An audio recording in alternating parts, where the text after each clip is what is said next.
রাসূল সাল্লাল্লাহু আলাইহি ওয়াসাল্লাম এবার মজার ছলে বললেন, এই একটা দাস আছে আমার কাছে, এই লোকটারে কে কিনবে, আমি বেচবো। জাহের রাদিয়াল্লাহু তাআলা আনহু, উনি আবার দেখতে একটু খাটো কুৎসিত শ্যামবর্ণের ছিলেন।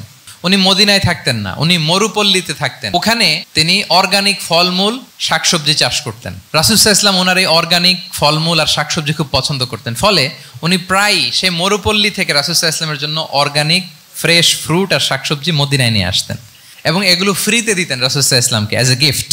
আর কিছু শাকসবজি ফলমূল তিনি মদিনার বাজারে বিক্রি করতেন। তো একবার তিনি এসে রাসূল সাল্লাল্লাহু আলাইহি ওয়াসাল্লামকে অর্গানিক এই ফ্রুটগুলো দিয়ে বাকিগুলো মদিনার বাজারে বিক্রি করতেছেন। রাসূলুল্লাহ সাল্লাল্লাহু আলাইহি ওয়াসাল্লাম বাজার ভ্রমণে গেলেন, যে দেখে ওই তো জাহের। তো ওনাকে দেখেই রাসূল সাল্লাল্লাহু আলাইহি ওয়াসাল্লাম পিছন থেকে এরকম ঝাপটে ধরলেন।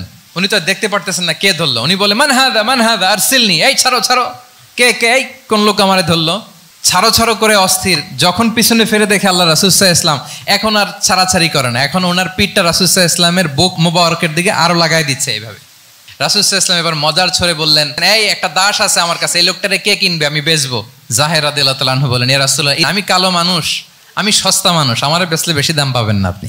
রাসূল সাল্লাল্লাহু আলাইহি ওয়াসাল্লাম বললেন, হে জাহের, তুমি আল্লাহর কাছে সস্তা নও, তুমি আল্লাহর কাছে বড্ড দামি।